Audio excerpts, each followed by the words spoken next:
11 pour tous, le 12e homme, le débrief.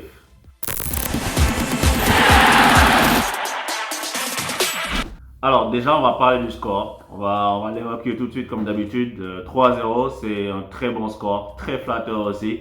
Ça nous permet d'être qualifiés pour les huitièmes de finale sans fioriture. Et ça se prend bien. Il n'y a pas de calcul, on est qualifié, deuxième, oups, c'est fini. Maintenant, on va parler du jeu qui est toujours, comme je vous dis, le plus important, tout ce qu'on produit dans le contenu, etc. Et aujourd'hui, en fait, il y a du bon et du moins bon.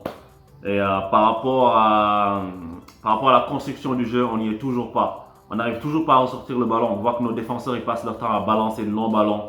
Ils l'ont un peu moins fait que contre l'Algérie, mais ils continuent à le faire quand même. Le milieu de terrain doivent tout le temps créer un exploit, tout le temps dribbler le milieu adverse, faire de longues courses avec le ballon, porter le ballon sur de longues distances pour pouvoir faire un décalage. Alors que au football moderne, c'est le ballon qui doit courir plus que les joueurs, mais on continue de faire les mêmes choses.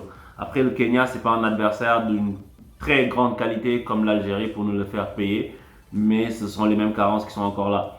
Il y a quelque chose qui s'est amélioré, par contre, au niveau de ces carences-là, c'est au niveau des coups de pied arrêtés.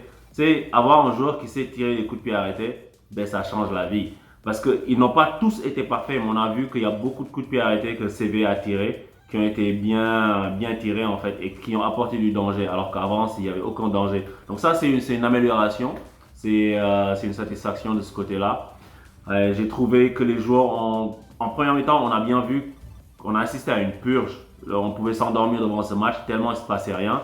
Mais c'est parce que, je ne sais pas pourquoi, mais je ne sais pas s'ils sont fatigués. Les Sénégalais, on a l'impression qu'ils sont lourds ou que les joueurs ne sont pas déterminés, il n'y a pas d'envie. J'ai pas vu de l'engagement, j'ai pas vu une grande implication, j'ai pas vu une course intensive. Tu sais, il n'y a pas de...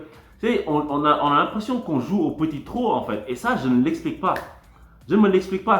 On dit souvent au football que tu joues comme tu t'entraînes. Je ne sais pas comment on s'entraîne, mais il n'y a pas d'intensité. Tu as l'impression qu'il suffit de mettre le maillot du Sénégal et que tout va bien aller. Je ne comprends pas ça. Il y a des joueurs qui ont manqué de précision pour transmettre le ballon. Il y a toujours des déchets, des passes dans le dos qui ne sont pas dans le tempo. Et ça, je pense qu'il faut vraiment corriger ça parce que là, c'est pas rassurant du tout pour la suite. Parce que là, on va tomber sur l'Ouganda qui est une équipe qui joue au ballon. Et si on peut pas jouer au ballon, je pense qu'on va se faire prendre comme il faut, quoi. Mais comme je dis, il y a des choses qui sont mieux. La deuxième mi-temps a été meilleure. Donc, bien joué Sadio Mané pour son doublé.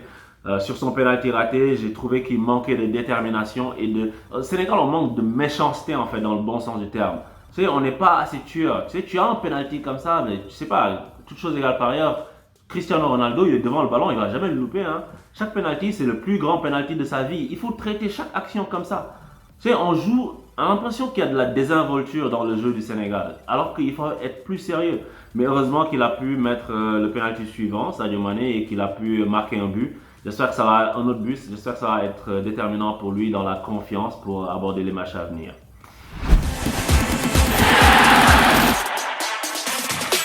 En gagnant du jour, je vais mettre Henri CV. Henri CV pour ce qu'il apporte de différent par rapport aux deux premiers matchs. On a vu tout de suite, il y a un gars au milieu maintenant qui est capable de tenir le ballon et d'améliorer la qualité de la transmission du ballon.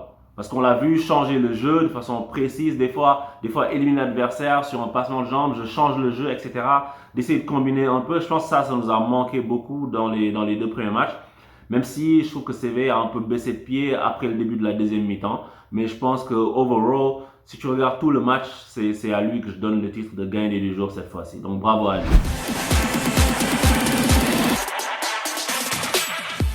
En chaton du jour, eh bien, il y a un joueur que j'aime beaucoup. Malheureusement, Idrissa Gana Gueye.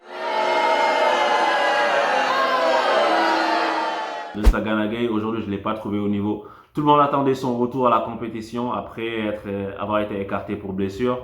Mais je trouve qu'il a été brouillon dans les transmissions et pas assez concentré. Les contrôles étaient tous loupés. Il donnait les balles dans le dos des coéquipiers, etc. Et comme c'est un joueur que j'aime vraiment beaucoup, j'espère qu'il va vraiment se ressaisir parce qu'on aura besoin de lui au meilleur de sa forme pour les matchs à venir. Et pour la note du match, je vais donner un 7. 7 pas tant dans le contenu, mais plus sur le score, parce que ça devient un peu bonifier le match, même si au niveau du contenu, j'aurais mis un 6, mais on va dire 7. Allez, c'est encourageant, on va essayer de faire mieux, parce que ça, là, ça gagne pas une CAN, ce match-là. Il faut vraiment faire mieux. Et donc, à bientôt pour le prochain débrief pour Sénégal-Ouganda, et on espère qu'on produira du jeu, et qu'on gagnera et qu'on ira le plus loin possible. C'est tout ce qu'il nous reste à faire. Allez, ciao!